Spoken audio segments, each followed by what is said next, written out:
Estimadas y estimados estudiantes de la asignatura de Educación Costarricense, sean cordialmente bienvenidos y bienvenidas a este resumen que hemos elaborado, en este caso del capítulo número 3, continuación de un anterior que habíamos realizado sobre el capítulo 2, esperando que puedan comprender muy bien las ideas más importantes de este capítulo, aparte de poder tener una idea más clara de cómo abordar el estudio de esta parte del libro.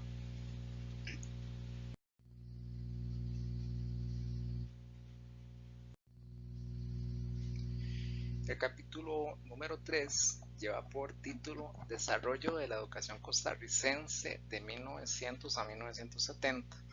Aquí ya vamos a analizar propiamente lo que sucede en el siglo XX, que es el siglo en el que se consolida definitivamente una educación nacional en este país.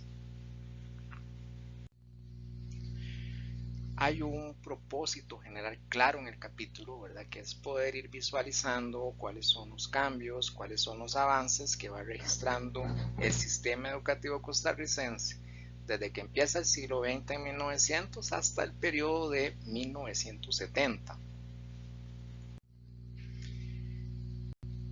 Por otro lado, el capítulo tiene una división que es importante valorar para poderlo comprender a fondo. Esta división comprende tres partes. De un lado estaría una reflexión que hace la autora sobre lo que significó realmente el siglo XX para la educación nacional. Luego se analiza un periodo que va de 1900 a 1940. Es un periodo que realmente se las trae porque hay aportes sustantivos a lo que sería finalmente nuestra educación. Y un segundo periodo de 1900 a 1940 a 1970, que es donde ya vamos viendo cierta consolidación del sistema de educación nacional en Costa Rica. Bueno, ¿por qué es tan importante el siglo XX? Doña María Eugenia en eso es muy clara, haciendo ver que el siglo XX es el momento en donde se moderniza la educación costarricense. Más adelante vamos a ir viendo en qué consiste esa modernización. Es el periodo en donde la mujer no solamente estudia, sino que además será la protagonista del sistema educativo, porque la gran mayoría terminan siendo educadoras. Entonces por ahí eso es un elemento clave del siglo XX. Los docentes se profesionalizan, veremos múltiples ejemplos de esto. Todo lo que es el proceso educativo se tecnifica porque realmente lo pedagógico termina siendo lo más importante.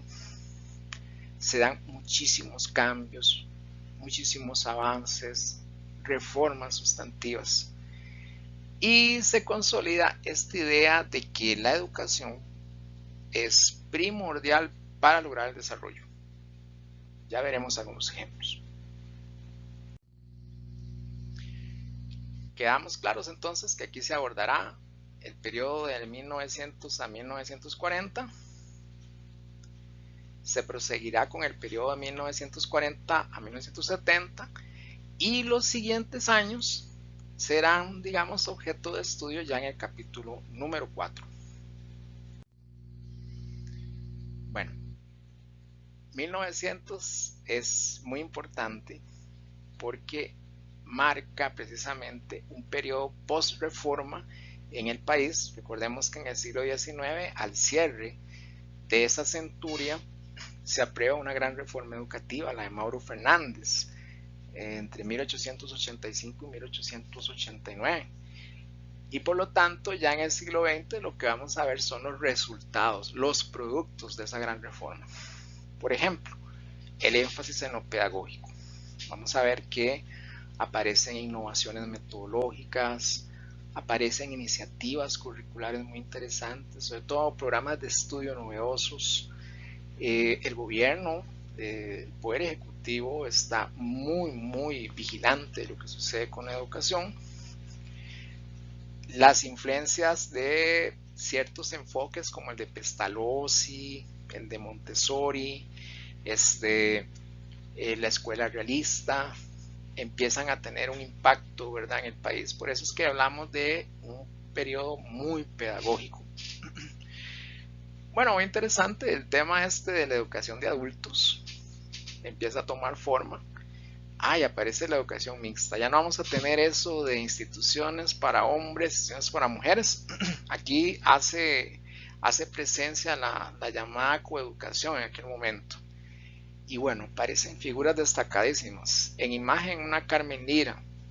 Pero bueno, hubo otros personajes que destacan como grandes educadores y además grandes pensadores como Joaquín García Monge, Roberto Brenes Messén, José Fidel Tristán, entre otros. Realmente es importantísimo, ¿no?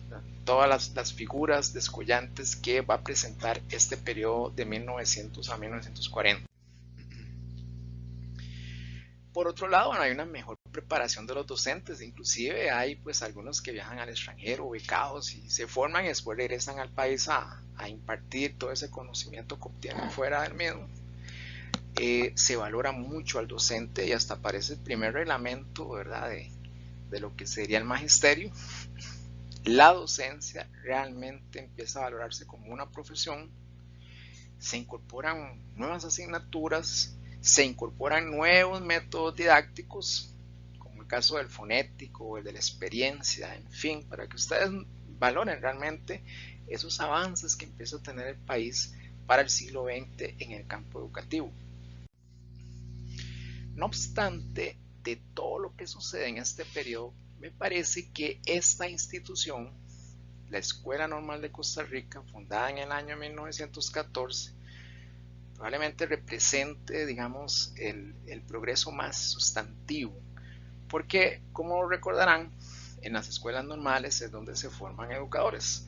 Y aquí todas estas grandes figuras que hemos mencionado con antelación, más otros, ¿no?, como Ladislao, como el caso de Ladislao Gámez, Adela Ferreto, Luisa González, en imagen en la presentación anterior, una Emma Gamboa, en fin, empiezan a hacer toda una revolución, ¿verdad?, educativa en el país, a empezarse a cuestionar y a hacer una serie de rupturas frente a lo que tradicionalmente había sido la enseñanza. Noten que inclusive empieza a darse, ¿verdad?, algunos visos de lo que sería la educación preescolar con este kinder que forma Carmen Lira en el año 26. Igual ya las bibliotecas tienen un desarrollo muy significativo y así vamos viendo que entonces va tomando, ¿verdad?, forma más moderna la educación en Costa Rica. En el periodo de 1940 a 1970 se empiezan a consolidar aún más todas estas mejoras que describimos para el periodo anterior, sobre todo porque aparecen algunos hechos políticos que facilitan esa situación. Caso de la gran reforma social de los años 40, con la aparición de las garantías sociales, el Código de Trabajo, el Seguro Social, la aprobación de la Constitución del año 1949, que tiene todo un capítulo sobre educación y cultura. Servicios que antes eran privados, ahora son nacionalizados por parte del Estado y eso obviamente da un empuje enorme, ¿no?, al desarrollo de la educación costarricense. El Estado ahora va a ser un Estado benefactor, desarrollista, intervencionista, un Estado que se pone al frente, ¿no?, de lo que sería el desarrollo de servicios públicos como la educación. Aparece nuevamente la figura de la universidad en el país cuando se funda la Universidad de Costa Rica en el año 40. La secundaria se expande, se democratiza. Democratización, repito, significa que más personas no tienen acceso a ese servicio, en este caso la secundaria. La primaria siempre va a ser, ¿verdad?, el sector primado, ¿no?, de la educación costarricense. Aparece la educación técnica con la fundación del Instituto Nacional de Aprendizaje y los educadores, mucha atención, empiezan a conformar toda una fuerza social, tanto así que se agremian en lo que va a ser la Asociación Nacional de Educadores ANDE, fundada en 1942. Vamos a ver entonces que pues, siguen apareciendo leyes importantes para mejorar el desarrollo educativo. El país tiene más relación, más vínculos con organismos internacionales como la UNESCO, recibe misiones culturales que asesoran en materia de educación todo lo que se podía mejorar y se podía realizar. Aparecen departamentos que van introduciendo ideas nuevas, como el tema de la orientación, ¿verdad? Que es una especialidad que surge en ese momento. Y en general ya sí se va notando que tenemos un sistema educativo muy en forma. Prácticamente todos los niveles y modalidades de la educación pública crecen en este periodo de 40 al 70, desde la primaria pasando por la secundaria, preescolar, hasta la misma educación de adultos, como el caso de la educación nocturna. Se organizan mejor las escuelas rurales, las que conocemos como escuelas unidocentes, y bueno, las mismas universidades empiezan, ¿verdad?, a crear sedes regionales, como el caso de la sede occidente de la Universidad de Costa Rica. Y es así como entonces vamos viendo que para 1970 tenemos una educación con grandes avances, con algunas limitaciones, sí, pero que bueno, ya va tomando toda una configuración que seguirá consolidándose con el paso de los años. De esta manera es como entonces finalizamos este capítulo número 3, esperando que haya quedado claro, ¿no?, lo que ha sido la influencia del siglo XX para el desarrollo de la educación costarricense. Sin lugar a dudas, el periodo quizás más importante de lo que sería esa expansión y auge de una educación nacional en el país. En un próximo video estaremos abarcando el capítulo 4, desarrollando esos últimos 50 años de la educación nacional, teniendo claro no solamente sus avances, sino dificultades que nos corresponderá a nosotros como educadores, como bibliotecólogos, ver de qué manera podemos irla superando y pues ir creciendo, ¿no? Porque como lo repetimos, para el desarrollo es fundamental la educación formal. Muchas gracias.